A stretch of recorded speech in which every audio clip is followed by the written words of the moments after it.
अरुणाचल के प्राचीन पवित्र मंदिर में पहली बार कदम रखा, उसके 50 वर्ष पूरे होने के उपलक्ष्य में 1 सितंबर 1946 के दिन श्री रमणाश्रम की ओर भक्तों के समूह खींचे चले आ रहे थे। दूर से और निकट से भक्त इस पवित्र संत के दर्शन के लिए उमड़ रहे थे, जिसने स्थिर आत्मनिष्ठा से अनुपम आध्यात्मिक ज्ञान एवं शांति प्राप्त किए थे। महर्षि उपदेष्टा या दोषदर्शी नहीं थे। उनकी उपस्थिति में आने वाले हजारों लोगों को वे अपने चहुओं ओर फैलने वाले सहज सात्विकता के प्रभाव से परम शांति देते थे। त्रस्त जगत में वे एक सात्विक शांत महापुरुष थे।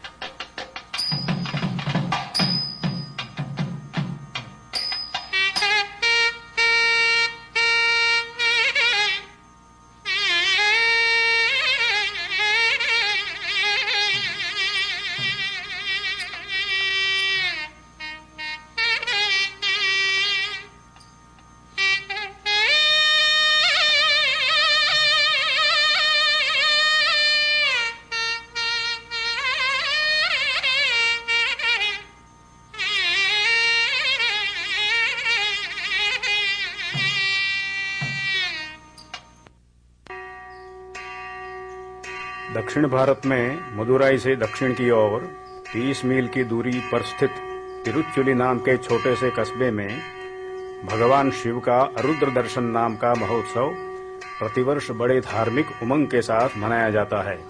दिसंबर 29, 1879 के दिन भक्तों ने नटराज शिव की प्रतिमा को प्रसिद्ध भूमिनाथ के मंदिर से बाहर लाकर तिरुचुली की गलियों में दर्शन यात्रा आयोजित की।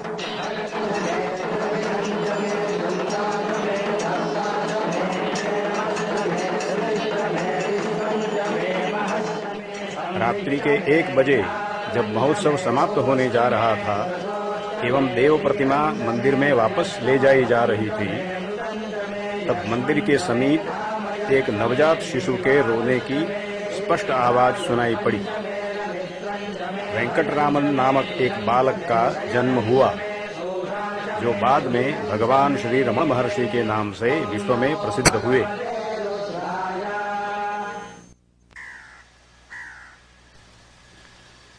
वेंकटरामन अलगम्मा और सुंदरम अय्यर की 4 संतानों में द्वितीय थे।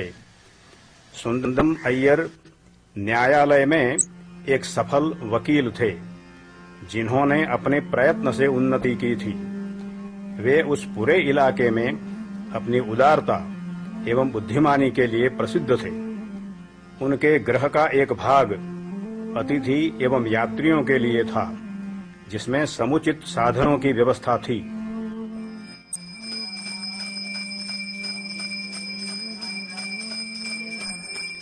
आज इस मकान को एक मंदिर की तरह निभाया जाता है।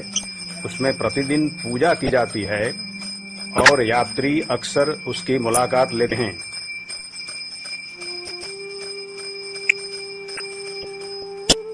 सुंदरम अय्यर को चोर भी सम्मान एवं पूज्य भाव से देखते थे और रात्रि में जाती हुई उनकी बैलगाड़ी पर हमला नहीं करते थे। उनकी पत्नी अलगम्मा कड़ा परिश्रम करने वाली, दयालु और धर्म प्रेमी गृहिणी थीं। उनकी सहज आध्यात्मिकता उनके जीवन के सायंकाल में उनके पुत्र की प्रत्यक्ष निगरानी में विकसित होकर प्रसिद्ध हुई थी। बालक वेंकटरामन अपनी उम्र और दर्जे के लड़कों के साथ स्थानीय प्राथमिक शाला में पढ़े। वे कभी-कभी नगर के पास बहने वाली कौंडिन्य नदी के किनारे पर खेलते थे। बाद के वर्षों में उन दिनों को याद करके उन्होंने कहा था, हम लोग कौंडिन्य नदी में स्नान करते, पात्र में पानी भर के निकट स्थित कलयार मंदिर में शिवलिंग पर अभिषेक करते और नैवेद्य अर्पण करने के बाद प्रसाद खाते। मंदिर के पास वाले गांव के लड़के वहां हम लोगों से मिलते थे। हम वहां रात होने तक साथ साथ खेलते और तब घर जाते। वेंकटरामन के बचपन के 12 वर्ष इस प्रकार सुखपूर्वक बीते।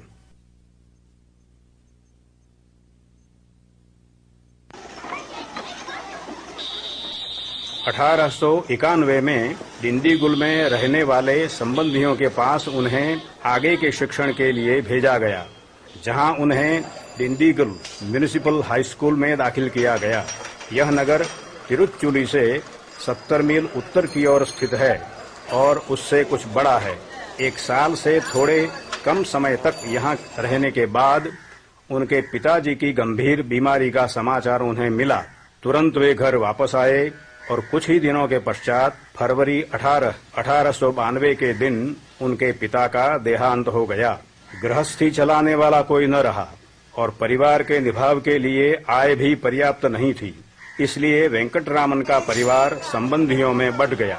वे और उनके बड़े भाई अपने चाचा सुब्बा अय्यर के पास रहने के लिए मदुराई चले गए।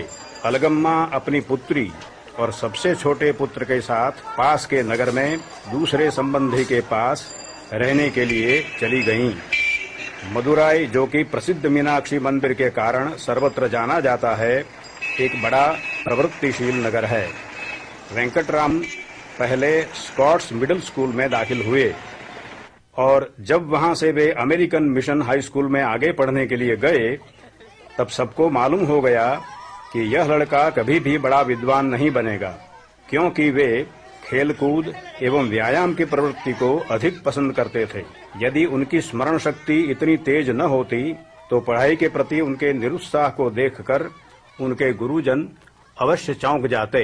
वस्तुतः उनके जीवन के इस बिंदु तक जीवन का कोई विशेष हेतु अथवा अर्थ उनके मन में प्रकट नहीं हुआ था। नदी में तैरना और स्पर्धात्मक खेलों में भाग लेना उनकी पसंद का मनोरंजन था, क्योंकि वे अच्छे स्वास्थ्य, शक्ति एवं समन्वय के सामर्थ्य के कारण हमेशा दूसरे सब लड़कों से श्रेष्ठ साबित होते थे।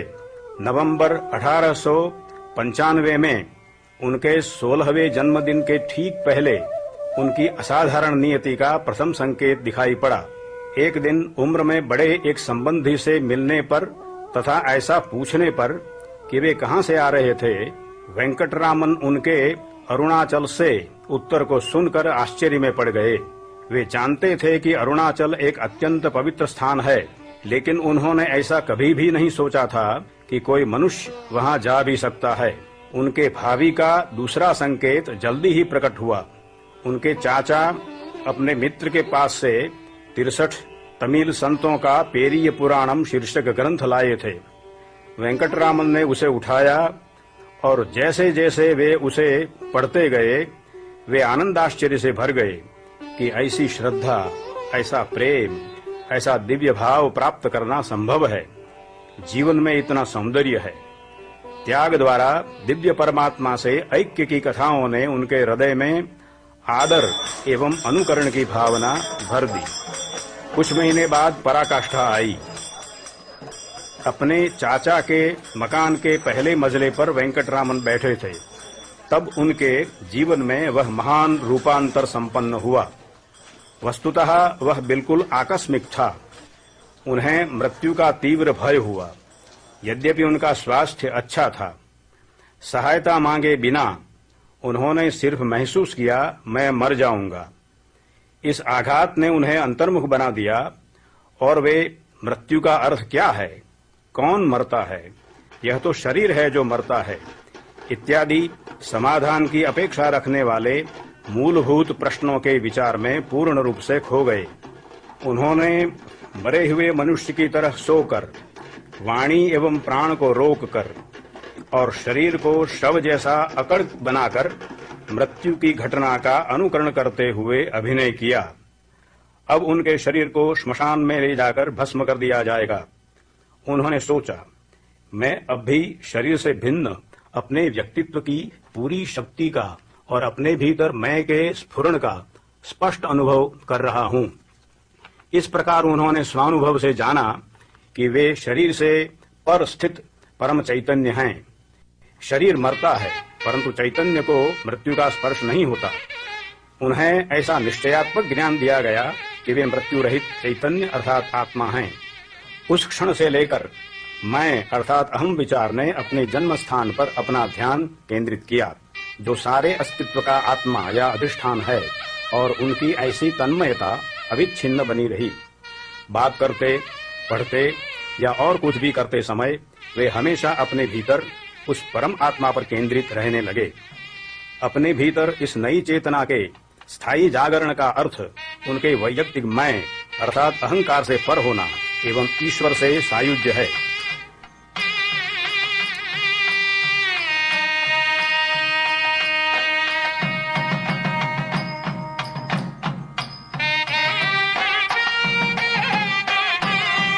इस नए अनुभव के साथ उनके जीवन में और अभिरुचि में स्पष्ट परिवर्तन आया। उन्हें अब मित्रों के साथ खेलने में आनंद नहीं आता था। वे खाए जाने वाले अन्न के प्रति बेपरवाह हो गए और पहले ही दुर्लक्ष्य का शिकार बनी हुई पढ़ाई में उनकी रुचि पूरी तरह खत्म हो गई। उनके भीतर सोते समय पूर्व जागृत हुई दिव्य चेतना की बाढ़ ने उन पर निर्बाध रूप से पूरा अधिकार स्थापित कर दिया था। यदि किसी चीज के प्रति उनका आकर्षण बचा था तो वह नजदीक रहा हुआ मीनाक्षी मंदिर था। अब वे प्रतिदिन सायंकाल वहां जाते और शिव, मीनाक्षी, नटराज और 63 संतों की प्रतिमाओं के समक्ष अकेले स्थिरतापूर्वक लंबे अरसे तक खड़े रहते। जब वे वहां खड़े रहते तब विभिन्न भाव तरंगें उन्हें आप्लावित कर देती। इस जागरण के करीब 2 महीने के बाद अगस्त 29, 1896 के दिन परिवर्तन की निर्णायक घड़ी आ पहुंची। वेंकटरामन अंग्रेजी व्याकरण के गृह कार्य को लिखने का प्रयत्न कर रहे थे। तब उस कार्य की निरर्थकता के भाव ने उन पर इतना भारी असर किया कि उन्होंने कागज एक और धकेल दिए और स्वयं पालथी मारकर बैठ गए और ध्यान में निमग्न हो गए। उनके बड़े भाई ने, जो नजदीक बैठे हुए यह सब देख रहे थे, यह कहकर उन्हें उलाहना दिया, ऐसे आदमी के लिए इन सब वस्तुओं का क्या तात्पर्य है। कुछ समय से वे उन्हें अपनी जिम्मेवारियों के प्रति बेपरवाही के लिए कड़े शब्दों में उलाहना देते रहते थे और यह स्पष्ट करते थे कि यदि वह त्यागी साधु जैसा व्यवहार करने का आग्रह रखता है तो उसके यहाँ रहने का और विद्याभ्यास का नाटक करने का क्या प्रयोजन है। इस समय वेंकटरामन ने उनके शब्दों का सत्य ताड़ लिया और जैसे ही कहाँ जाना चाहिए ऐसा विचार आया, तब तुरंत उनकी चेतना में अरुणाचल बिजली की तरह कौंध गए। थोड़ी देर बाद वे खड़े हुए और अपने भाई से कहा कि उन्हें स्कूल में विद्युत शक्ति पर विशेष वर्ग में हाजिर होना है। अनजाने में ही यात्रा के लिए पैसे देते हुए भाई ने कहा, तो नीचे रखे डिब्बे में से 5 रुपये लेते जाना और जाते हुए रास्ते में मेरी कॉलेज की फीस भर देना।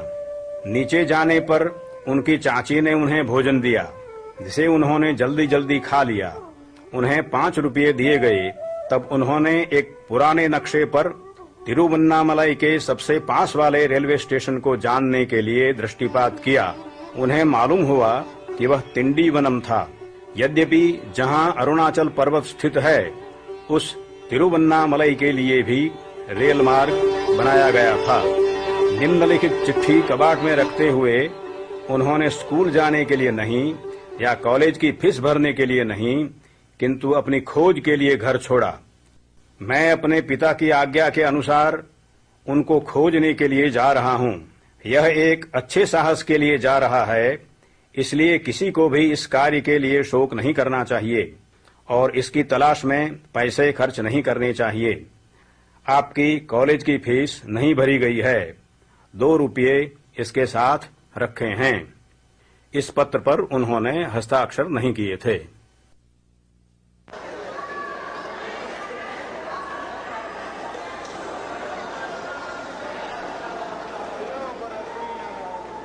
रेलवे स्टेशन पहुंचकर भाड़े के पट्ट को पढ़कर उन्होंने तुरंत ही तिंडीवनम देख लिया। यदि गौर से देखा होता तो उन्हें तिरुवन्नामलाई स्टेशन भी दिखता, लेकिन उन्हें दोपहर की गाड़ी के लिए पहले ही विलंब हुआ था। टिकट खरीदकर प्लेटफार्म पर जल्दी से आने पर उन्हें मालूम हुआ कि ट्रेन अभी स्टेशन के अंदर प्रविष्ट नहीं हुई थी।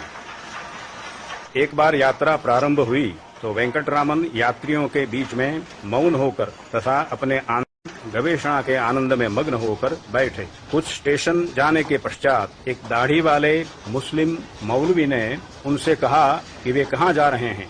चर्चा के पश्चात उन्हें पता चला कि वे विल्लुपुरम जंक्शन पर ट्रेन बदलकर दूसरी तिरुवन्नामलई की ही ट्रेन में यात्रा कर सकते हैं।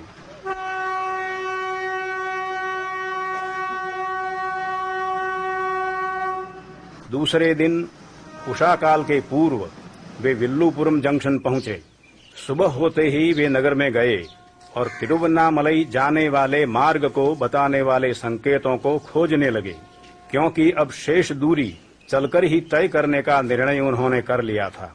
लेकिन मार्ग न मिलने के कारण तथा थके और भूखे होने के कारण एक रेस्टोरेंट के पास बैठकर वे उसके खुलने की राह देखने लगे।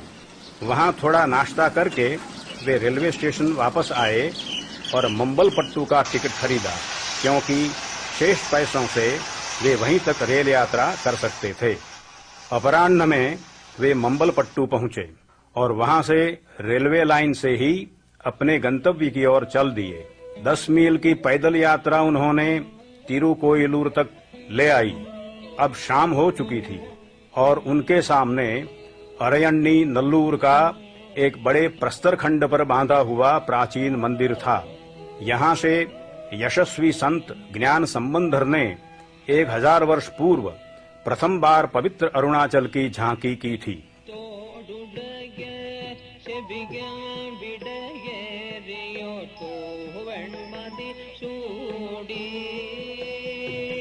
वेंकटरामन के वहां पहुंचने पर मंदिर के पुजारी ने सायंकालीन पूजन के लिए उसके द्वार खोल दिए। वेंकटरामन ने उसमें प्रवेश किया और खंभों वाले खंड में बैठे। तुरंत ही उन्होंने पूरे मंदिर में व्याप्त जाज्वल्यमान प्रकाश देखा। खड़े होकर उन्होंने उसके उद्गम स्थान को ढूंढा, लेकिन जल्दी ही उन्हें मालूम हो गया कि वह तेज किसी भौतिक स्रोत से उत्पन्न नहीं हुआ था। पुनः वे बैठ गए और ध्यानमग्न हो गए और तभी जागे जब मंदिर के रसोई बनाने वाले ने उन्हें चले जाने के लिए कहा, क्योंकि मंदिर के द्वार को बंद करने का समय हो गया था। भूखे और थके वेंकटरामन ने भोजन मांगा और वहीं रहने देने के लिए विनती की। उनकी दोनों बातों का अस्वीकार किया गया और उन्हें उनके पीछे नदी के उस पार स्थित किल्लूर मंदिर तक आने को कहा गया, जहां पूजा समाप्त होने पर उन्हें खाने के लिए कुछ दिया जाएगा। मंदिर पहुंचने पर वे फिर से बैठ गए और गहरे ध्यान में निमग्न हो गए।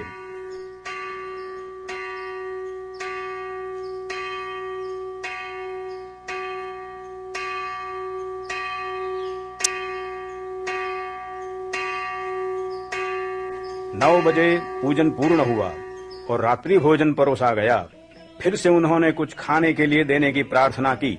इस बार उनके स्वरूप और भक्तिपूर्ण आचरण को देखकर मंदिर के ढोल बजाने वाले ने अपना भाग उन्हें दे दिया। अब वे थक चुके थे। जब उन्होंने अपने भोजन का पत्र हाथ में लिया, तब उन्हें निकट स्थित घर तक पानी के लिए ले जाया गया। पानी के राह देखते देखते वे नींद से या मूर्छा से गिर गए। थोड़े समय के बाद जब वे होश में आए, तब उन्होंने थोड़ा पानी पिया, थोड़ा खाना खाया और सोने के लिए घास पर लेट गए। दूसरे दिन अगस्त 31 दिनांक था और कृष्ण जन्माष्टमी का दिवस था। जब वेंकटरामन जागे और मार्ग ढूंढने के लिए घूमने लगे, तब उन्हें फिर से भूख और श्रम का अनुभव होने लगा और अब भी तिरुवन्नामलई 20 मील दूर था। अतः वे किल्लूर मंदिर के पास एक घर के सामने अन्न की भिक्षा के लिए रुके। उस घर की माता ने कृष्ण जन्म के पावन दिवस पर तेजस्वी बालक को देखकर उष्मा से उनका स्वागत किया। वेंकटरामन ने परंपरा के अनुसार ब्राह्मण बालकों द्वारा धारण किए जाने वाले सोने के माणिक्य जटिक कर्णाभरण कान में पहन रखे थे, जो करीब 20 रुपये के मूल्य के थे। इसका स्मरण होने पर उन्होंने 4 रुपयों का ऋण लेने के लिए उनको उस गृहस्थी के मुख्य व्यक्ति को देने का प्रस्ताव रखा, जिससे उनकी शेष यात्रा रेल मार्ग से संपन्न हो सके। यह व्यवहार पूरा होने पर तथा परस्पर पते के विनिमय किए जाने पर, जिससे कि वे अपने आभूषण वापस ले सकें, यात्री रेलवे स्टेशन के लिए रवाना हुआ। उस रात उन्हें स्टेशन पर ही सोना पड़ा, क्योंकि तिरुवन्नामलई की ट्रेन सुबह चलने वाली थी।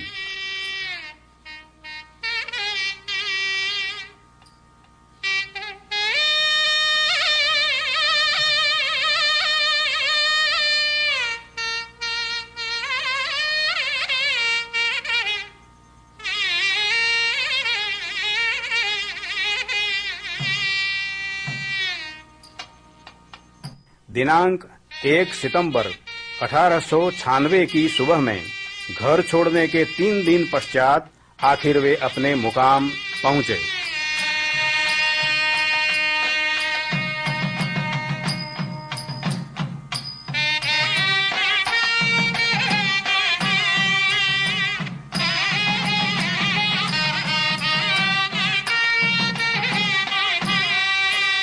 सत्वर कदमों से, हर्ष से धड़कते हृदय से वे जल्द जल्द सीधे अरुणाचल के महान मंदिर में पहुंचे।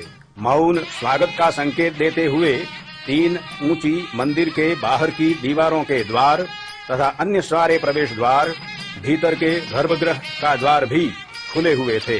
अपने पिता अरुणाचल की प्रतिमा के समक्ष वे अकेले आनंदपूर्ण ऐक्य भाव में खड़े रहे। अन्वेषण पूरा हुआ, यात्रा का अंत हुआ।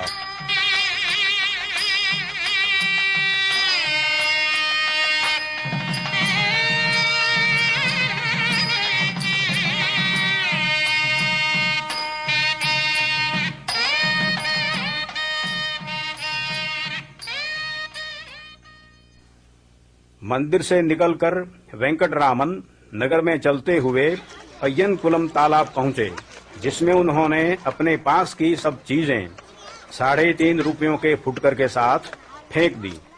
वह अंतिम समय था जब उन्होंने पैसों को स्पर्श किया था।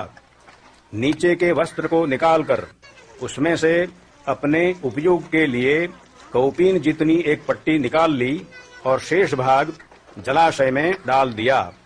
एक आदमी इस बालक की त्याग भावना देख रहा था। उसने मजाक में उनसे कहा कि नाई के पास जाकर उन्हें मुंडन भी करवा लेना चाहिए। उन्होंने इसका स्वीकार किया। मंदिर वापस आते समय और मुख्य द्वार में प्रवेश करने के ठीक पूर्व छोटी तीव्र वर्षा के बौछार ने उन्हें नहला दिया। उन्होंने माना कि भिक्षु जीवन स्वीकार करने के पूर्व स्नान करने की शास्त्र की आज्ञा इससे पूर्ण हो गई। सब नियमों की पूर्ति के पश्चात वेंकटरामन मंदिर में प्रविष्ट हुए और 1000 खंभों वाले मंडप को अपना निवास स्थान बनाया।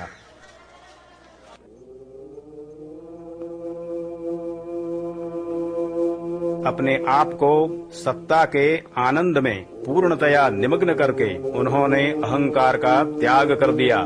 दिन प्रतिदिन, दिन और रात वे निश्चल होकर बैठे रहते।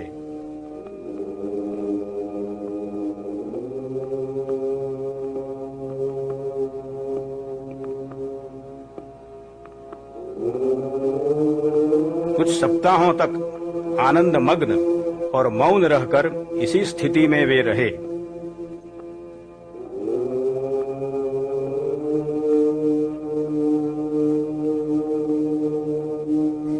शेषाद्री स्वामी नामक संत कुछ साल पहले तिरुवन्नामलई आए थे। उन्होंने ब्राह्मण स्वामी नाम से अब जाने जाते वेंकटरामन की देखभाल रखनी शुरू की। स्कूल के लड़कों ने अपनी उम्र के दूसरे लड़के को मौन बैठा देखकर उसकी ओर पत्थर फेंकने जैसे उपद्रव शुरू किए। उनको दूर रखने के शेषाद्री स्वामी के प्रयत्न विशेष सफल नहीं रहे।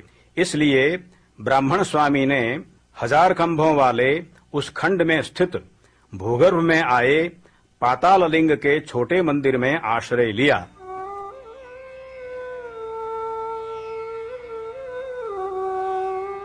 उन दिनों यह भूगर्भ स्थित खंड उपेक्षित था और शायद ही कोई मनुष्य वहां जाता। उसके अंधेरे भीगे वातावरण में चींटियां, कीड़े, मच्छर जैसे जंतु निर्बाध पनप रहे थे।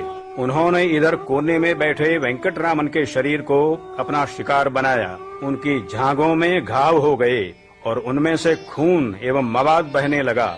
इनके चिन्ह उनके जीवन के अंत तक बने रहे। कुछ सप्ताह जो उन्होंने वहां बिताए वे नरक में उतरने के समान थे, लेकिन फिर भी अपनी सत्ता के आनंद में तल्लीन वे इस पीड़ा में भी निश्चल रहे। वह उनके लिए मिथ्या थी। एक दिन एक पवित्र आदमी लड़कों को भूगर्भ स्थित मंदिर में पत्थर फेंकते देख क्रुद्ध हो गया और उसने उनको भगा दिया। भूगर्भ में उतरकर अपनी चारों ओर की स्थिति से अनजान एवं असुरक्षित बालक को देखकर वह त्रस्त हो गया।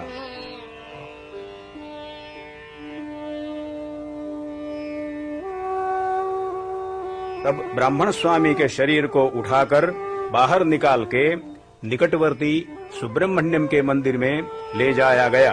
एक मौनी स्वामी उनकी देखभाल करने लगे। कई बार पोषण उनके मुख में डाला जाता, क्योंकि वे उसके दिए जाने पर भी उस ओर ध्यान नहीं देते थे। कुछ सप्ताहों तक तो उन्हें कौपीन पहनने का ख्याल भी नहीं रहा था। कुछ सप्ताहों के पश्चात वे मंदिर के उद्यान में चले गए। तब मंदिर के यानों को रखने के खंड में गए और उसके बाद मंदिर की दीवार के पास वाले एक वृक्ष की छाया में जा बैठे। इस प्रकार करीब 6 महीनों तक वे उस बड़े मंदिर में रहे। वे प्रायः हमेशा आनंदमय समाधि में ही पूरी तरह मग्न रहते। कभी कभी ध्यानावस्था में ही घूमते भी थे, क्योंकि बाह्य जगत के प्रति होश में आने पर वे अपने आप को किसी दूसरे ही पेड़ की छाया में पाते, लेकिन वहां कैसे आए उसकी स्मृति उन्हें नहीं होती थी।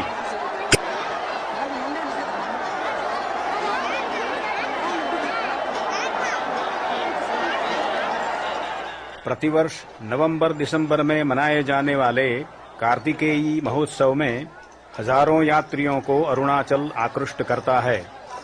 इन यात्रियों का ध्यान ब्राह्मण स्वामी के प्रति आकृष्ट होने लगा और भक्ति प्रकट होने लगी, क्योंकि वे उनमें त्याग एवं ईश्वर सायुज्य की पराकाष्ठा देखते थे। ब्राह्मण स्वामी की सेवा में रहने वाले एक साधु ने इन पर्यटकों को उनसे दूर रखने का प्रयत्न किया, लेकिन उसे पूरी सफलता नहीं मिली। पर्यटकों के उपद्रव से कुछ समय तक कोई राहत न मिलती देखकर दूसरे किसी आदमी ने सूचित किया कि यदि स्वामी को मंदिर से हटाकर नगर के समीप स्थित गुरुमूर्तम मंदिर में ले जाया जाए तो उपद्रव कम होगा। ब्राह्मण स्वामी ने संकेत से सम्मति प्रकट की।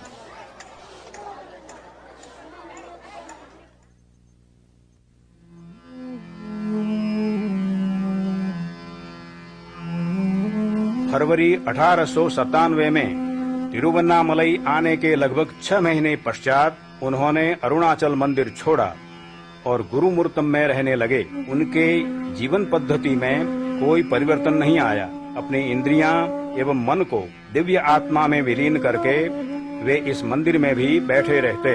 वह हर रोज केवल थोड़ा सा अन्न खाते एवं कभी भी कुछ बोलते नहीं थे। सब लोग सोचते थे कि उन्होंने मौन व्रत ले रखा है, लेकिन यह सच नहीं था। सिर्फ उन्हें कुछ बोलने की अथवा शरीर की अन्य आवश्यकताओं को पूरा करने की इच्छा ही नहीं होती थी। उनके केश बढ़ गए थे और उलझे हुए थे। उनके शरीर पर मैल का स्तर जम गया था और पोषण की कमी के कारण जब भी वे बाहर जाना चाहते खड़े भी नहीं हो पाते थे। यहाँ इस युवा संत के साथ पलनी स्वामी नाम के एक सन्निष्ठ भक्त जुड़ गए। उन्होंने अपना सारा शेष जीवन उनकी सेवा में लगा दिया और 21 साल तक उनकी सेवक बने रहे। नजदीक की आम्रवाड़ी के मालिक ने देखा कि उपद्रव करने वाले यात्रियों की एवं आनंद पर्यटकों की संख्या बढ़ रही है, अतः उसने अपनी कांटे की बाढ़ से घिरी आम्रवाड़ी में वैकल्पिक निवास स्थान देने का प्रस्ताव किया। मई 1898 में गुरुमूर्तम आने के 1 साल बाद स्वामी और उनके सेवक दोनों आम्रवाड़ी में आ गए। बहुत समय पहले आम्र वृक्षों को काटकर उस भूमि का उपयोग अब चावल उगाने के लिए किया जा रहा है, लेकिन युवा संत के निवास से उत्पन्न हुई पवित्रता इस क्षेत्र को विस्मृति के अंधेरे में कभी भी लुप्त नहीं होने देगी। वेंकटरामन जिस समय आम्रवाड़ी में रहने गए तब मदुराई में उनके चाचा का निधन हो गया। उनकी अंत्येष्टि के प्रसंग में शोकग्रस्त परिवार को समाचार मिला कि उनका घर से भागा हुआ बालक तिरुवन्नामलई में पूजनीय स्वामी बन गया है। उत्सुकता से अलगम्मा ने अपने पुत्र को वापस ले आने के लिए अपने पति के दूसरे भाई नेल्लियप्पा अय्यर को भेजा। अपने एक मित्र के साथ नेल्लियप्पा अय्यर तिरुवन्नामलई आए।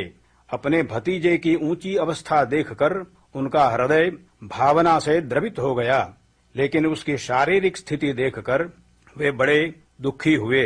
उन्होंने बालक को अपने परिवार में वापस आने का आग्रह किया, लेकिन स्वामी मौन एवं उदासीन रहे। अतः उनके चाचा निराश होकर घर वापस चले गए। 6 महीने आम्रवाड़ी में शांति से गुजर गए। तब स्वामी ने अकेले रहने का एवं नगर में अपनी भिक्षा स्वयं मांगने का निश्चय किया। वे अरुणगिरिनाथ के मंदिर में आए। उनके सेवक पलनी स्वामी ने उनका अनुसरण करने का आग्रह किया। 1 महीना यहाँ और दूसरा महीना अरुणाचल मंदिर में रहने के पश्चात वे अरुणाचल पर्वत की पूर्वी ढलान पर स्थित पवड़कुंडू नामक टीले पर चढ़ गए। यहाँ पर स्थित मंदिर में वे पहले की तरह ही अपनी निरवधि सत्ता के आनंद में डूबकर बैठे रहते। यहाँ 1898 के अंत भाग में अलगम्मा अपने पुत्र से मिली। माता अपने पुत्र के निवास स्थान पर ऊपर गई और कृश शरीर तथा उलझे केशों के बावजूद तुरंत उन्हें पहचान लिया। प्रतिदिन आकर वे उनसे विनती करती, भीख मांगती और घर वापस न आने के लिए उलाहना देती, लेकिन बालक निश्चल बैठा रहता। आखिर निराशा से वे अनियंत्रित रूप से आंसू बहाने लगीं। तब बालक उठकर वहां से चल दिया, जिससे कि उसकी करुणा माता के हृदय में झूठी आशा उत्पन्न न करे। आखिर उन्होंने कागज के एक टुकड़े पर लिखा, विधाता सब जीवों की नियति का नियंत्रण उनके प्रारब्ध कर्म के अनुसार करता है। नियति के अनुसार जो न होना निश्चित है वह नहीं होगा, आप लाख प्रयत्न करें। जो होना नियत है वह अवश्य होगा, उसे रोकने के लिए आप कुछ भी करें। यह बात निश्चित है, इसलिए मौन रहना श्रेष्ठ मार्ग है। माता ने उसके दृढ़ निश्चय का स्वीकार कर लिया और चली गईं। माता के चले जाने के पश्चात स्वामी मंदिर के ठीक ऊपर पर्वत पर चले गए।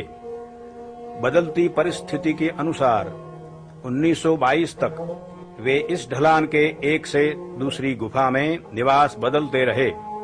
यद्यपि 1916 तक उनका मुख्य निवास स्थान विरूपाक्ष गुफा बना रहा।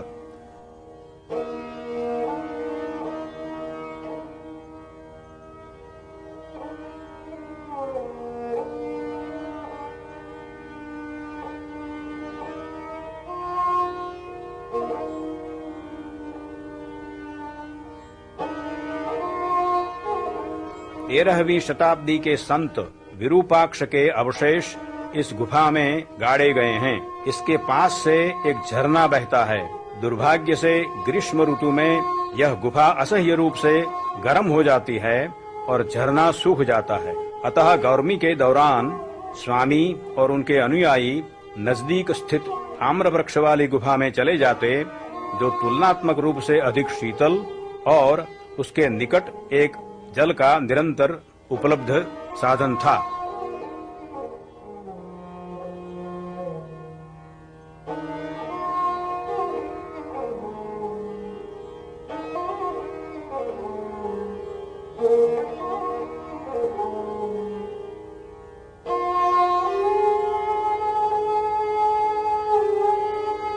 में पर्वत पर आने के तुरंत बाद युवा स्वामी का प्रथम पूरा फोटोग्राफ लिया गया था। एक बालक की तरह निर्दोष दिखने वाले सुंदर युवा पुरुष को हम देखते हैं, जो एक सिद्ध पुरुष जैसी शक्ति और गहनता का वातावरण फैलाता है।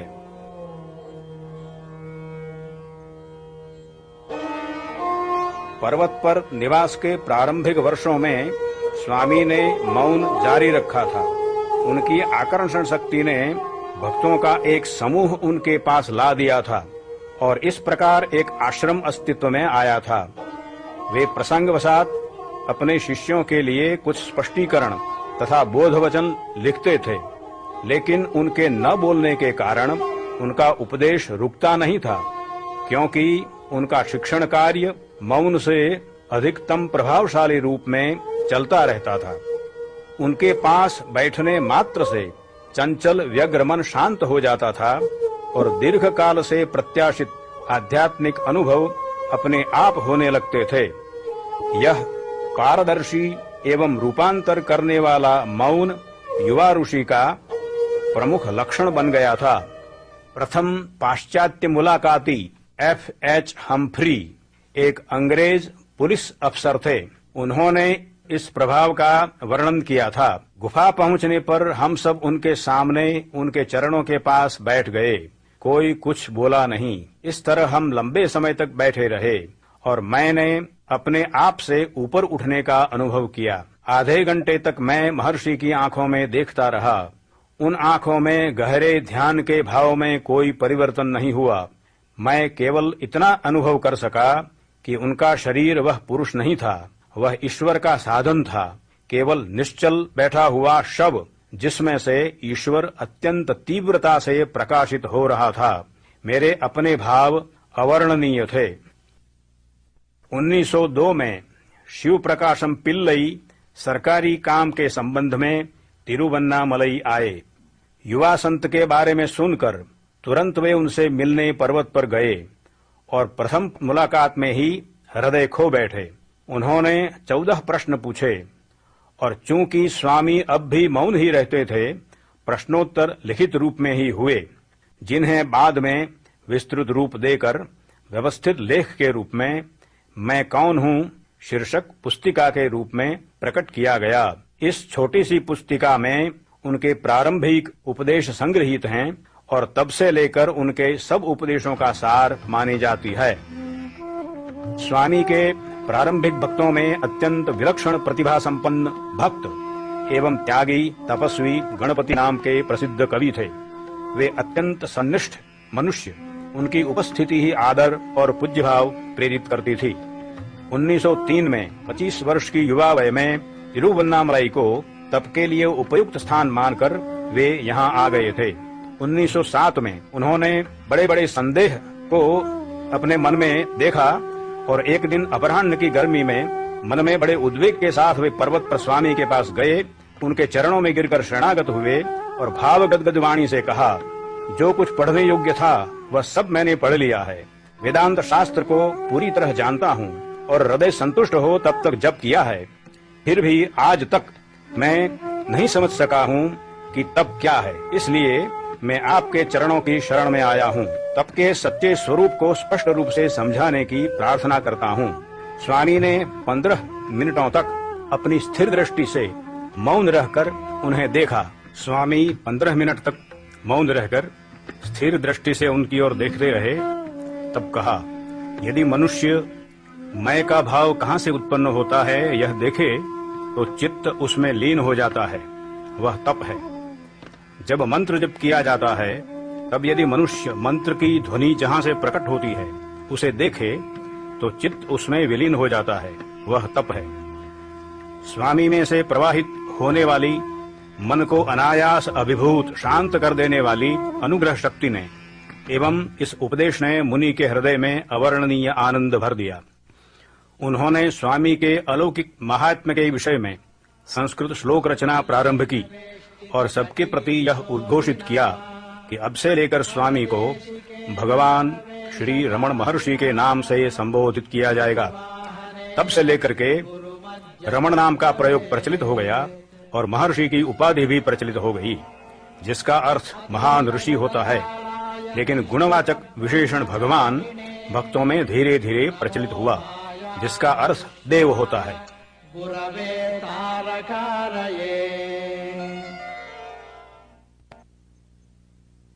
1916 में माता अलगम्मा अपने ऋषितुल्य पुत्र के साथ शेष जीवन बिताने के लिए आ गई। उनका ज्येष्ठ पुत्र स्वर्गवासी हो गया था। सबसे छोटे पुत्र नागसुंदरम की पत्नी भी एक पुत्र संतान को छोड़कर दिवंगत हुई थी। नागसुंदरम अपने पुत्र को अपनी निस्संतान बहन अलमेलू को सौंपकर स्वयं अपनी माता तथा यति भ्राता से जा मिले और संन्यास लेकर गेरुए वस्त्र धारण कर लिए। माता के आगमन के पश्चात श्री रमण जल्द ही विरूपाक्ष गुफा से थोड़े ऊपर की ओर पर्वत पर स्थित स्कंदाश्रम चले गए।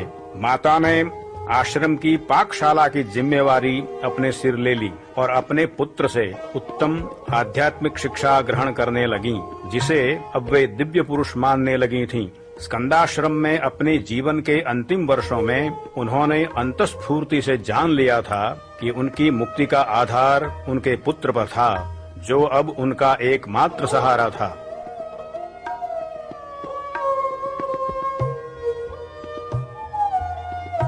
इस डर से कि कहीं पुत्र से दूर होकर मर न जाएं, एक दिन के लिए भी वे उनका संग छोड़ती नहीं थी। उन्होंने श्री रमण से कहा था, मैं सिर्फ तुम्हारे हाथों में मरना चाहती हूँ, चाहे तुम मेरे मृत शरीर को कांटेदार झाड़ी में ही क्यों न फेंक दो। और मई 1922 के उस नियत दिन वे वस्तुतः उनके हाथों में थी, जब उनके दिव्य स्पर्श के कारण प्राण छोड़ने से पूर्व हृदय में विलीन हो जाने की आखिरी अवस्था मुक्ति को प्राप्त हो गई।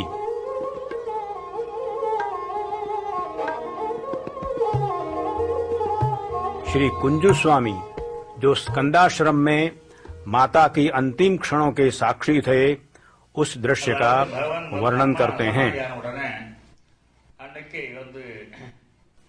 उस अंतिम दिन शाम को 5 बजे से पता चल गया था कि वह माता जी का आखिरी दिन है। भगवान ने उनके पास बैठकर अपना एक हाथ उनके हृदय पर एवं दूसरा उनके मस्तक पर रखा। भगवान सबको जाकर भोजन करने की सलाह दे रहे थे, क्योंकि यदि माता जी का देहांत हो गया तो कुछ परंपरा को दृढ़ता से पकड़े रहने वाले लोग जिस घर में मृत्यु हुई हो उसमें भोजन करना अशौच के कारण निषिद्ध मानते थे। हम में से कुछ धर्मचुस्त लोग चले गए और भोजन कर लिया, लेकिन अन्य जो कुछ विशेष रूप से भगवान के प्रति अधिक निकट थे, उन्होंने उनको छोड़कर भोजन करना पसंद नहीं किया। भगवान माता जी के पास उन पर अपने हाथ रखकर बैठे रहे। माता जी के चेहरे पर आनंद एवं विषाद के भाव प्रकट होकर आते जाते रहे। भगवान उस पर टिप्पणी करते थे, क्या माता जी इस लोक में हैं? नहीं, वे विभिन्न लोकों में अनेक जन्मों का एवं उनसे उत्पन्न होने वाले सुख दुखों का अनुभव कर रही हैं। जब उनका मरण निकट लगा, तब गणपति मुनि, टीके सुंदरेश अय्यर और अन्य विद्वानों ने वेद पाठ शुरू किया। दूसरी ओर शरणागति रामस्वामी और एक पंजाबी सज्जन ने राम नाम जप प्रारंभ किया। किसी प्रकार के पूर्व विचार के बिना हम सबने अक्षर मनमाला का गाना शुरू किया। इस प्रकार उच्च स्वर से होते हुए वेद पाठ एवं स्तुति गान के बीच माता जी ने देह छोड़ दिया। फिर भी भगवान ने उनके हृदय और मस्तक पर हाथ रखना जारी रखा। हमें आश्चर्य हुआ कि वे अब भी क्यों इस प्रकार बैठे हैं। तब उन्होंने समझाया, जब पलनी स्वामी अंतिम सांस ले रहे थे, मैंने ऐसा ही प्रयोग किया था। मैंने सोचा कि जीव का हृदय में विलय हो गया है और हाथ हटा लिए। तब उन्होंने आंखें खोली और जीवन शक्ति वहां से निकल गई। इस कारण इस समय आश्वस्त होने के लिए मैं आवश्यकता से अधिक समय हाथ रख रहा हूं। मैंने भगवान से इस महत्वपूर्ण रहस्य को उस दिन जाना। तब वे खड़े हुए और हम सब ने भोजन किया। भोजन के पश्चात फिर से हम सब किसी प्रकार के अशौच की आशंका के बिना शरीर के पास इकट्ठे हुए। गणपति मुनि ने रमण गीता में स्त्री के आत्म साक्षात्कार की संभावना के विषय में प्रश्न पूछा था। भगवान ने कहा था कि साक्षात्कार की अवस्था का स्थूल शरीर के आकार के साथ कोई संबंध नहीं है। इससे हमें संतोष था कि माताजी ने मुक्ति प्राप्त कर ली है और इस श्रद्धा से हम सब प्रसन्न हुए। हम सब अधिक सुखी इस कारण से थे कि माताजी का मुख और शरीर ओजस्विता और प्रकाश से दीप्त था।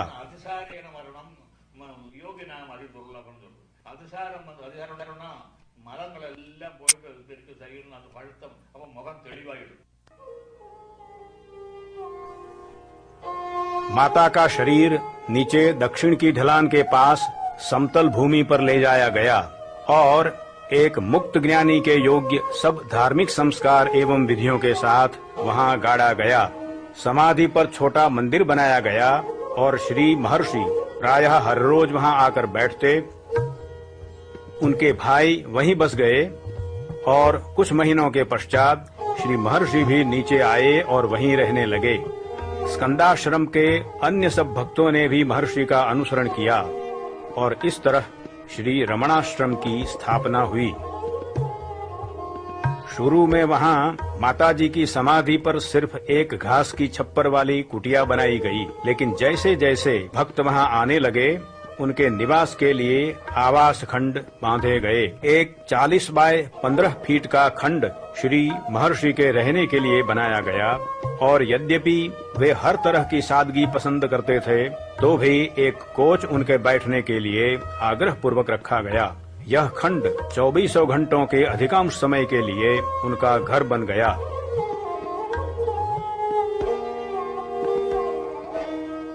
वे नियत दैनिक क्रम का दृढ़ता से पालन करते, जिसमें हर रोज 2 बार घूमना भी शामिल है। उन दिनों वे अपने प्रिय अरुणाचल पर्वत की विभिन्न ढलानों पर चढ़ना घूमना पसंद करते थे, क्योंकि यदि किसी चीज के प्रति उनकी आसक्ति शेष रही हो तो वह निश्चित रूप से यह पावन पर्वत था।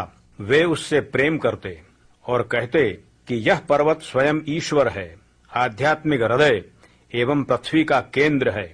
एक बार उन्होंने कहा था कि इस पर्वत का एक भी स्थान ऐसा नहीं है जिस पर उन्होंने पैर न रखे हों।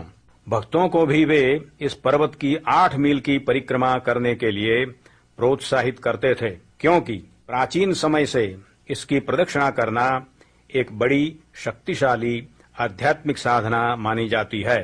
साधारणतया श्री महर्षि अपने चारों ओर होने वाली घटनाओं के प्रति उदासीन साक्षी भाव रखते थे, फिर भी कहाँ क्या हो रहा है उसे वे हमेशा ठीक ठीक जानते थे और कुछ बातों में विशेष आग्रही थे। उनका सबसे पहला आग्रह यह था कि सब भक्तों एवं मुलाकातियों को हर समय बेरोक टोक उनसे मिलने दिया जाए। अपने निर्वाण के दिन भी जब उनमें सिर उठाने की भी शक्ति नहीं थी, उन्होंने आग्रह पूर्वक कहा था कि भक्तों को उनसे मिलने से न रोका जाए। वे इस बात का बहुत आग्रह रखते थे कि मुलाकातियों को उनके आने के बाद तुरंत भोजन दिया जाए और भोजन ठीक पकाया हुआ होना चाहिए और पोषक होना चाहिए। कई सालों तक उन्होंने स्वयं भोजन बनाने तथा उस पर निगरानी रखने का कार्य किया था। श्री महर्षि का अत्यंत दृढ़ आग्रह था कि भोजन एवं अन्य सुविधाओं के विषय में उनके प्रति किसी भी प्रकार का पक्षपात न किया जाए। यदि कोई भोजन सामग्री या औषध सिर्फ उनको दिया जाता तो वे कहते, यदि यह मेरे लिए अच्छा है तो अवश्य सबके लिए अच्छा होना चाहिए। किसी वस्तु को स्वयं स्वीकार करने के पूर्व सभी उपस्थित भक्तों में उसे समान रूप से बांटते हुए देखे जाते थे, जिसे अपने योग्य स्थान में वे स्वयं डाल देते थे। जो भी काम वे करते पूरी एकाग्रता से करते एवं दूसरा कोई करे उससे अधिक त्वरा से और पूर्णता से करते। उनके प्रति दिया गया ध्यान उनको प्रभावित न करता और वे किसी से किसी चीज की अपेक्षा नहीं रखते थे। वे परम आत्मा की विशुद्ध पूर्णता से सदा पूरी तरह संतुष्ट थे। मानवीय गुणों की दृष्टि से उनका व्यक्तित्व एवं चरित्र पूर्णता की मर्यादा दिखाने वाला था, लेकिन उनका सबसे अधिक महत्वपूर्ण लक्षण मानवीय नहीं बल्कि दैवी था। उनकी उपस्थिति का यह दैवी एवं क्षण भर में रूपांतर सिद्ध करने वाला गुण विश्व के कोने कोने से हजारों लोगों को अपनी ओर आकृष्ट करता था। केवल उनकी सन्निधि और मौन की शक्ति कई हृदयों की गहरी पीड़ा को शांत कर देते थे तथा परिपक्व जीवों को आध्यात्मिक सिद्धि आत्म He participated and supervised meal preparations for many years. The Maharshi was adamant that no preferences should be given to him in way of food or conveniences. If it is good for me, it must be good for all, he would say when some special food preparation or medicine was offered him. He would then make the attendants distribute the item to everyone present before he would take it himself.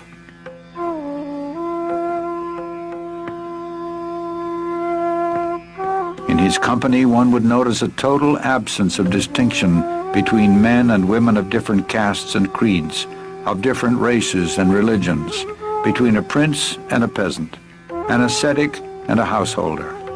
His equality extended far beyond human beings and embraced even plants and animals.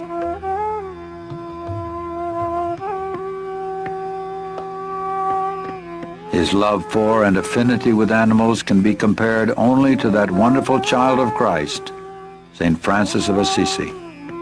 They all came to him, dogs, snakes, monkeys, crows, deer, peacocks, chipmunks, and cows, to name a few.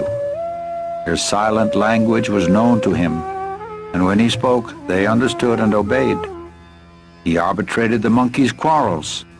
He has been known to speak to the wild leopards and cobras, and the whole animal kingdom accepted him as their guardian and defender. All felt his grace and acted with intelligence in his presence. He considered every living creature as equal, and those who came to him deserved an equal share to the land and resources of Ramanashramam. He often mentioned that this was their territory all along, and we humans have just come and occupied it. If they could speak, they would claim their rights as well. Besides this, he maintained that every creature, from man down to the smallest insect, was an equal manifestation of the Supreme Self, the imperishable One. And even an animal can progress spiritually and on rare occasions attain liberation. This was demonstrated in the life of the cow Lakshmi. For over 20 years she lived in the ashram and exhibited a rare devotion to Bhagavan and intelligence in all matters. Bhagavan fully reciprocated her gentle devotion, and on her last day, when her end was near, he went to her. "Amma, Mother," he said, "you want me to be near you?" He sat down beside her and took her head in his lap. He gazed into her eyes and put his hand on her head and also over her heart. Holding his cheek against hers, he caressed her. Satisfied that her heart was pure and centered on God, he left her. Shortly after, she left her body quite peacefully. She was buried with full ceremony, and a stone bearing her likeness was erected over her grave. An epitaph written by Bhagavan was engraved thereon, stating that, in fact, she attained final liberation on that day.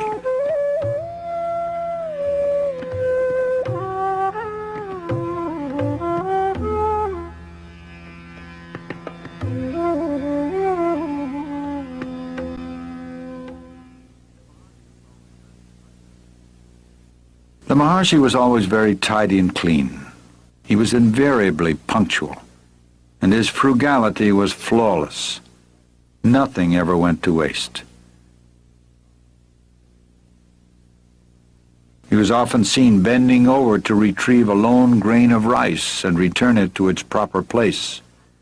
Whatever work he performed, he did with full concentration, with greater speed and perfection than anyone could match. And all the attention lavished on him didn't affect him. He never wanted anything from anyone. He was fully satisfied with the pristine fullness of the Supreme Self. As for human attributes, his personality and character bordered perfection. But his most outstanding feature was not human.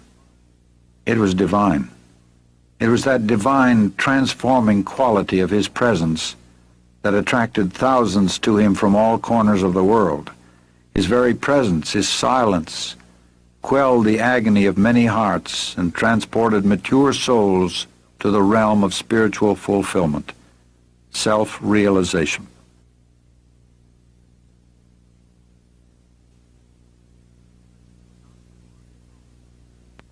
Let us listen to a not-so-uncommon experience of one such seeker, Ramani Amal. Bhagwan's look was real magic. You could not do anything, but just looking into his eyes transformed you into samadhi. Everyone in the hall used to feel Bhagwan was looking at them alone. This is the true experience of each one of us. In his inimitable way, he was giving the glance of grace to each and everyone seated in the hall. Bhagwan's look used to take us deep into samadhi. Just by looking into his eyes, you came to know what meditation is. This is the common experience of all devotees. You ask anyone, and you will get the same reply. Once he gave me such a look, and for a very long time I was absorbed in samadhi. Bhagwan was reading the newspaper, letters were being brought in, normal activity was going on, but I was oblivious of the happenings outside of me. In fact, I was unaware of my body.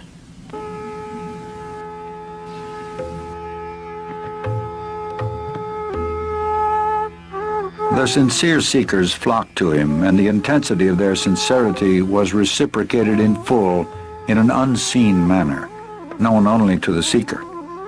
He explained to the devotees that although one may see varied visions, hear supernatural sounds, experience clairvoyance, even develop occult powers such as invisibility, the materialization of objects, and so forth, it is not until the mind is perfectly silenced and sunk into the heart, the seat of the Supreme Self, can the final truth be realized and perfection attained. With or without visions, his guidance would take them beyond the limitations of body and mind and awaken the pure awareness of the Self in the heart. Professor N.R. Krishnamurti Iyer, an ardent senior devotee of the Maharshi, recalls his experiences while sitting before the Master in 1934. Quite a long time, for a number of hours. Sometime about the midnight, I never moved about. I simply stayed where I was. I was unconscious of what things were happening around. The light, just you see light from a concave mirror being focused with a parallel beam. When you project on a concave mirror, it is focused on a focal point. That focal point was the heart. At that focal point, all that light was drained. The heart was open. The Kundalini Shakti was completely sucked into that heart. That was seat of Arunachala, Ramana. And there, when the open, usually heart is closed. The heart open, I never knew any of these things. I have never read any theory. These are all practical experiences.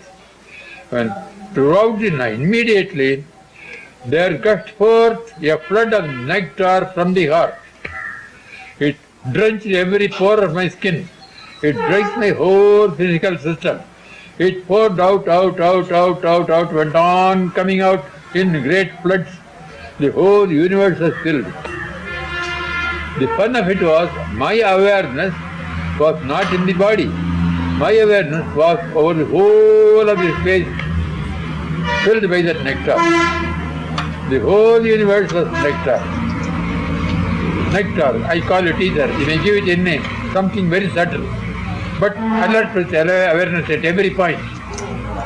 And that all the bodies there, living and non-living, were simply like flakes, snowflakes, floating in that ocean of nectar. If you ask me what is my body was the whole universe of nectar.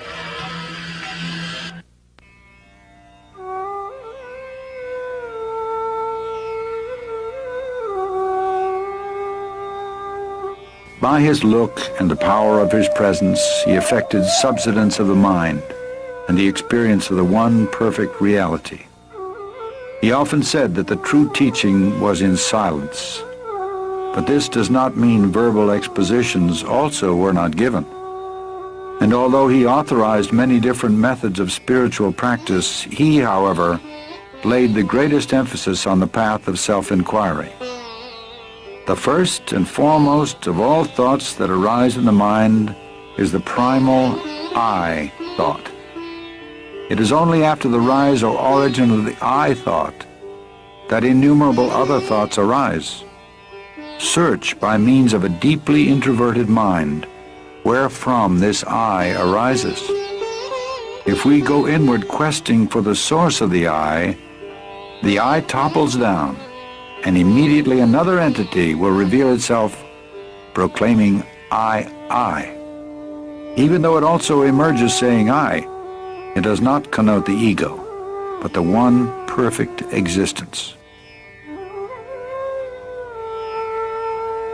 People of all religions came to him, and he never advised any of them to change their faith or abandon their creeds. He answered all their questions patiently, but in the end brought them round to the self. Know who you are, then all else will be known, he would say. To a question put to him about happiness, he replied, happiness is your real nature. You identify yourself with the body and mind, feel its limitations, and suffer. Realize your true self in order to open the store of unalloyed happiness.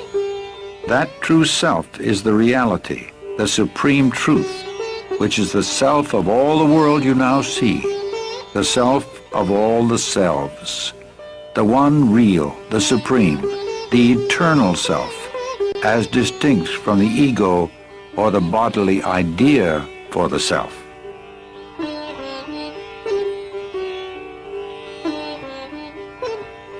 He never advised anyone to renounce their families or move to the forest. The obstacle is the mind, he would say. It must be got over whether at home or in the forest. And why should your occupation or duties in life interfere with your spiritual effort?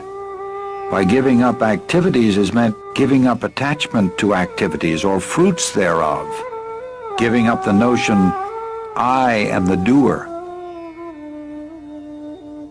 The practice of his teaching doesn't require outward rituals or ceremony.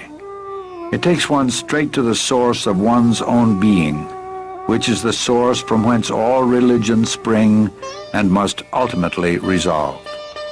It can be practiced by men and women of all walks of life, regardless of their environment.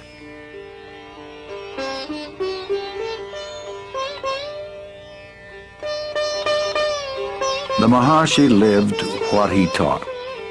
In fact, his life was the most perfect demonstration of the supreme state of self-realization. And although he was fixed in the permanent state of pure awareness, his body was subject to the laws of nature. In time, it became afflicted with rheumatism and weakened with age. Early in 1949, a small nodule appeared below the elbow of his left arm. It was surgically removed. It later reappeared and was diagnosed as a malignant tumor, which inch by inch ate up the flesh of his left arm, poisoned his blood, and finally rang down the curtain on a life of immaculate purity and grace. Throughout his final year, there appeared to be terrible suffering, but the Maharishi never complained. He seemed to be indifferent alike to the existence or non-existence of the body, being almost unaware of it. Devotees, seeing his gradual weakening and ominous symptoms, expressed their agony at his impending departure. He simply told them that they attached too much importance to the body, indicating that his influence was not limited to the diseased body they saw before him. When on April 13, 1950, a physician brought him some special medicine, he refused it, saying, "It is not necessary. Everything will come right within 2 days."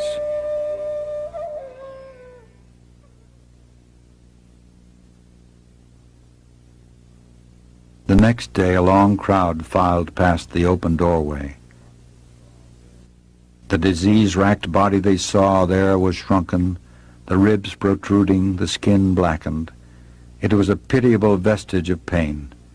And yet, at some time during these last days, each received a direct, luminous, penetrating look of recognition, which was felt as a parting infusion of grace.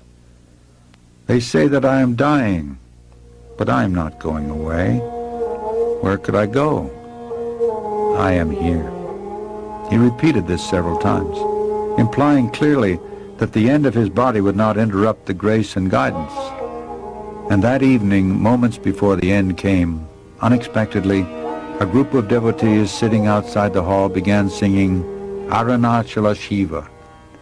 On hearing it, Sri Bhagwan's eyes opened and shone. He gave a brief smile of indescribable tenderness. From the outer edges of his eyes, tears of bliss rolled down. One more deep breath, and no more. There was no struggle, no spasm, no other sign of death, only that the next breath did not come. At that very moment, an enormous star trailed slowly across the sky and disappeared behind the holy Arunachala hill. Many saw it, even as far away as Madras, and felt what it portended. It was exactly 8:47 p.m., April 14, 1950. Next day, a pit was dug and the body interred with divine honors. The crowd, packed tight, looked on in silent grief. A lingam of polished black stone, the symbol of Shiva, was consecrated over his tomb. Crowd dispersed.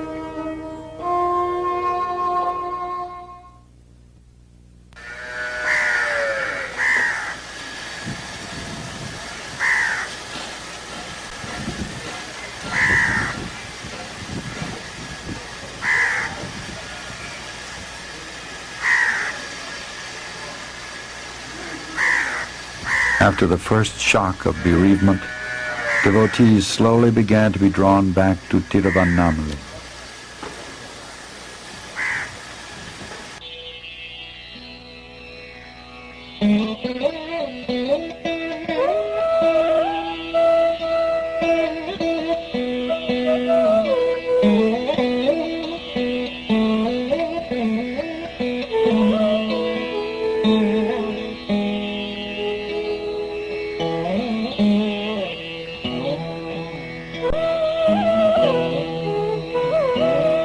They say that I am dying, but I am not going away. Where could I go? I am here. They quickly discovered how true this was. More than ever, he has become the inner guru, guiding seekers more actively, more directly.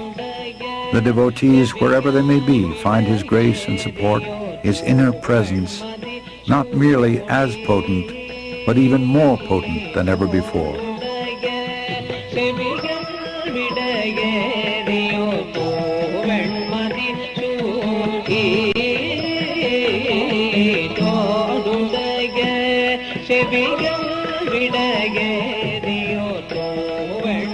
And since the disappearance of his bodily form, his name and fame have been growing day by day. Now, in greater numbers, thousands flock to his tomb and feel the powerful influence of his presence. Houses and cottages have sprung up in and around his ashram.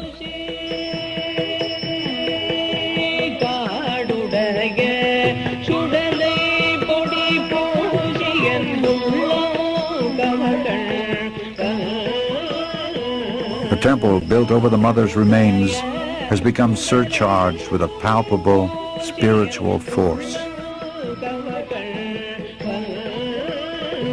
The routine adhered to while the Maharshi tenanted his body continues today, unchanged. Only the ashram's size and scope has broadened to meet the ever-increasing demand from sincere seekers the world over. He lived his life, emanated his power, enunciated his teachings only to demonstrate to mankind that life has a meaning and purpose, that there is an indestructible reality, an incomparable beauty, a life of perfect peace and bliss within the hearts of all beings.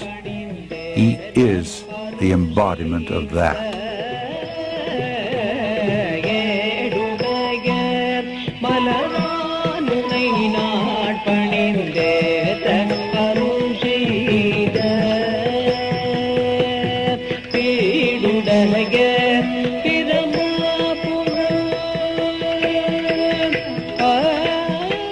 A visit to Sri Ramanashramam intimately binds one to the divine presence of Bhagavan Sri Ramana Maharshi.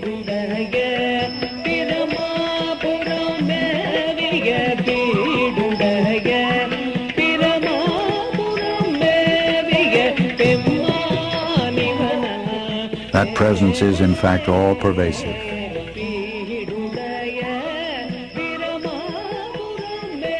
It is here and now. It is the self of all.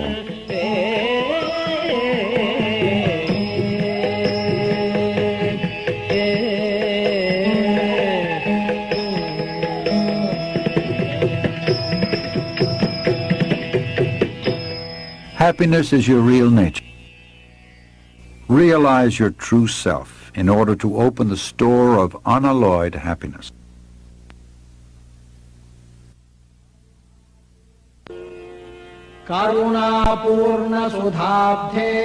Ocean of nectar full of grace, engulfing the universe in thy splendor, O Arunachala, the Supreme itself, be thou the sun and open the lotus of my heart in bliss.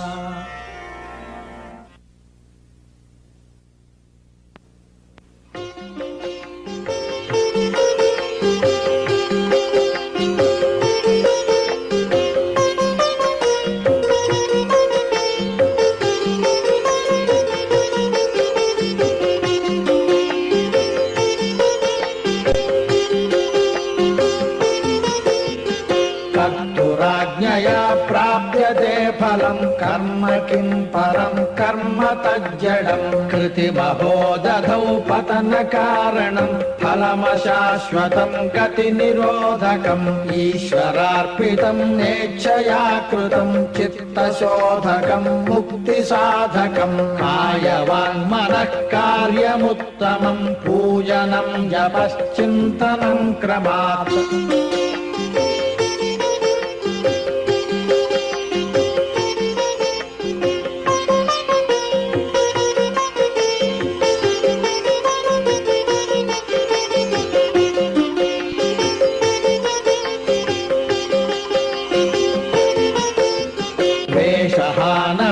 स्वात्मदर्शनम् ईशदर्शनम् स्वात्मरूपतः आत्मसंस्थितिः स्वात्मदर्शनम् आत्मनिर्भयादात्मनिष्ठता ज्ञानवर्जिता ज्ञानहीनचित् ज्ञानमस्ति किम् ज्ञातुमन्तरम् किम् स्वरूपमित्यात्मदर्शने अव्यया भवा पूर्णचित्सुखम्